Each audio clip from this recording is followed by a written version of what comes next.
There are friendships that define a life.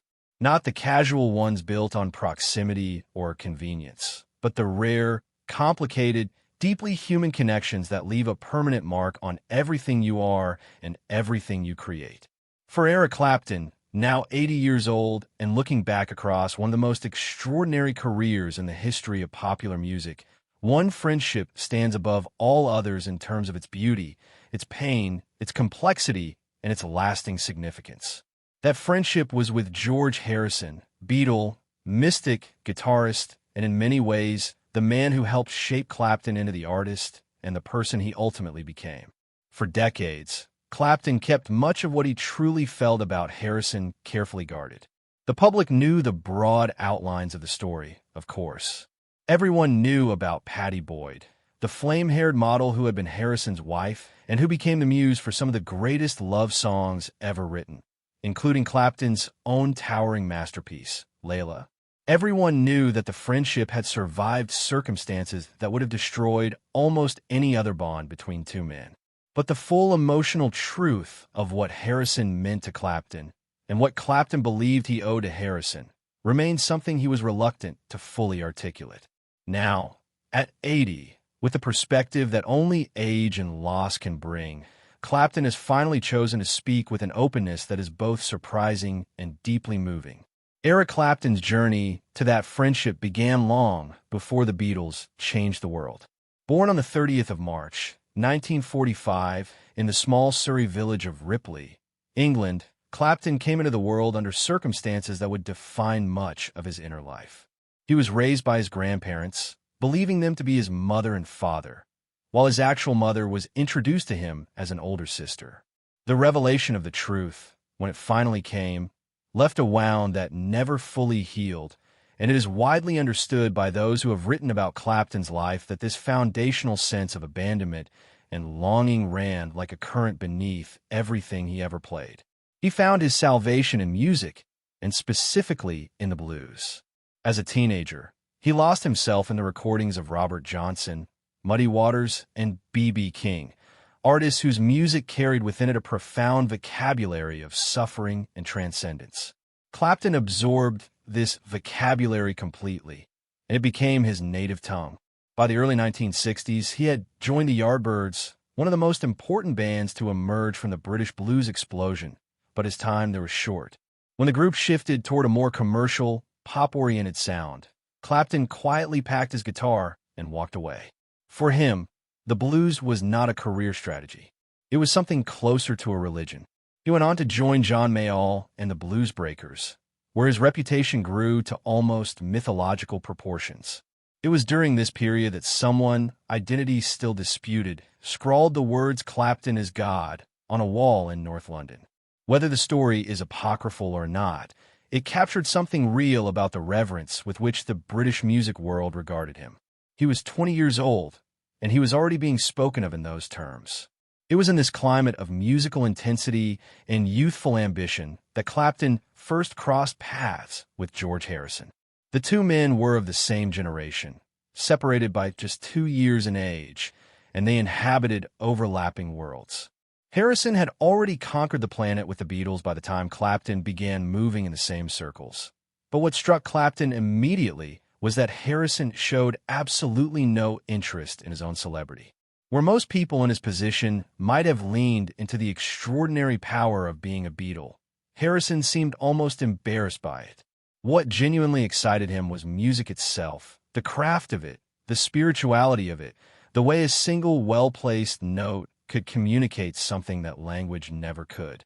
Clapton has described the first time he really talked with Harrison as a moment of immediate recognition. The feeling of meeting someone who understood, without explanation, exactly what you were trying to say. Harrison invited Clapton into the studio to play lead guitar on While My Guitar Gently Weeps, a song that would appear on the Beatles' 1968 White Album. It was an act of unusual generosity, given that the Beatles were famously protective of their inner circle, and it spoke to how much Harrison valued Clapton's particular gift. Clapton later admitted that he was initially reluctant to enter the Abbey Road sessions, intimidated by the idea of walking into the most famous recording environment in the world. Harrison's response was characteristically direct. He told Clapton simply that it was just a recording session and that his guitar would be very good on the track. That quiet, unshowy confidence was deeply characteristic of the man. The resulting performance is one of the most celebrated in rock history. Clapton's lead work on While My Guitar Gently Weeps is achingly expressive, a perfect complement to Harrison's own vision for the song, and it announced to anyone listening carefully that something special existed between these two musicians. What grew from that session was one of the most remarkable friendships in the history of popular music, and also one of the most complicated. Clapton began spending considerable time at Harrison's home, Friar Park, the extraordinary Victorian Gothic mansion in Henley-on-Thames that Harrison had purchased and lovingly restored. The two men would play music together for hours, swapping ideas and influences. Harrison introducing Clapton to Indian classical music and the Vedic philosophy that had become central to his spiritual life, and Clapton sharing the deep well of American blues that remained the foundation of everything he did. But Clapton was also falling in love. Pattie Boyd, whom Harrison had married in 1966, was by any account a remarkable woman. A successful model who had appeared in some of the defining cultural images of the 1960s, she possessed an intelligence and warmth that drew people to her powerfully. Harrison had already written something in her honor, a song that Frank Sinatra famously called the greatest love song of the previous 50 years. Now Clapton found himself consumed by feelings that he knew were wrong, that he knew threatened everything, and that he seemed genuinely powerless to control. He has spoken about this period with considerable honesty over the years, but at 80, his reflections carry a gravity and a sorrow that earlier accounts did not quite contain. He describes the obsession as something close to madness, a state in which he was simultaneously aware of how destructive his feelings were and completely unable to step back from them. He channeled everything into music, as he always had, and the result was Layla, written and recorded with Derek and the Dominoes in 1970. The song opens with one of the most recognizable guitar riffs in rock history and builds into something raw and almost overwhelmingly emotional, a document of a man tearing himself apart over a love he could not have. Harrison heard the song. He understood exactly what it was about. And by Clapton's own account, this is where the true measure of George Harrison's character became apparent. Most men in Harrison's position would have responded with anger, with withdrawal, with the kind of territorial defensiveness that the situation would have made entirely understandable. Harrison did none of these things. He grieved, certainly. He was hurt, and Clapton has never minimized that hurt.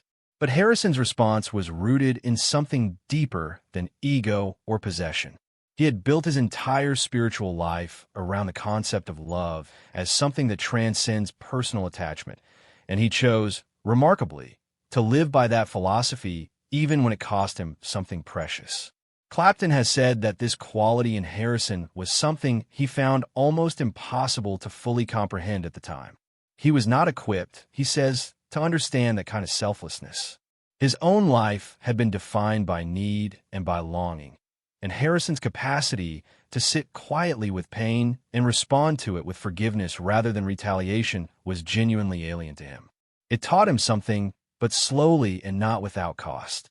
Harrison and Pattie Boyd divorced in 1977, and Boyd and Clapton married in 1979. The outcome of the love triangle was resolved, at least legally, but the emotional residue was far more complex. What is perhaps most striking is that Harrison and Clapton's friendship not only survived, but deepened in the years that followed. They continued to make music together, to visit one another, to maintain the kind of connection that spoke of genuine mutual regard rather than merely shared history. In his later years, Harrison retreated increasingly into the quiet life at Friar Park that suited his temperament perfectly. He gardened obsessively, studied, played music for the love of it rather than for any audience, and maintained a circle of friends who were chosen with great care. Clapton remained among them. He has spoken about visits to Friar Park during the 1980s and 1990s as some of the most peaceful and restorative experiences of his adult life.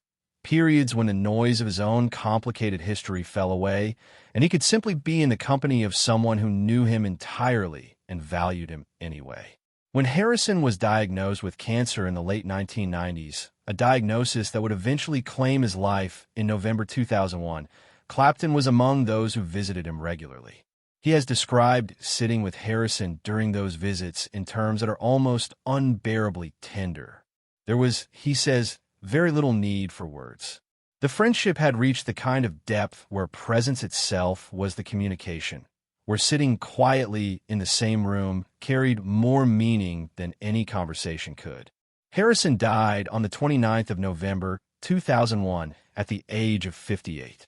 He had spent his final weeks in Los Angeles, surrounded by family and close friends, and his passing was widely mourned as the loss not just of a great musician, but of a genuinely good human being, a quality that is rarer in the music world than talent alone. Clapton's grief was profound and lasting. In 2002, he organized a concert for George at the Royal Albert Hall in London, bringing together an extraordinary gathering of musicians to celebrate Harrison's life and legacy. Ravi Shankar was there, as were Paul McCartney, Ringo Starr, Tom Petty, Jeff Lynne, and dozens of others. The evening was notable not only for its musical quality, but for its tone, which was warmth rather than solemnity, celebration rather than mourning, precisely because that is what Harrison himself would have wanted. Clapton has said that organizing that concert was one of the most important things he ever did, not because of its scale or its prestige, but because it allowed him to repay, however inadequately, some portion of what Harrison had given him. Harrison had given him friendship when he deserved judgment. He had given him music and spiritual example and quiet companionship through some of the darkest periods of his life. The concert was Clapton's way of saying, in the largest language available to him, that he understood what he had been given and was grateful for it. At 80, Eric Clapton has outlived many of the people who mattered most to him. He has survived addiction, grief, the early death of his young son Connor, and the various personal upheavals that marked his middle years. He has found, in his marriage to Melia McInnery and in their 3 daughters, the stability and domestic happiness that eluded him for so long. He plays music still, though hearing loss has complicated his later performances, and he continues to engage with the blues tradition that first set him on fire as a teenage boy in Surrey more than 60 years ago. But when he speaks about George Harrison, something shifts in him that is visible even to those who encounter the story secondhand.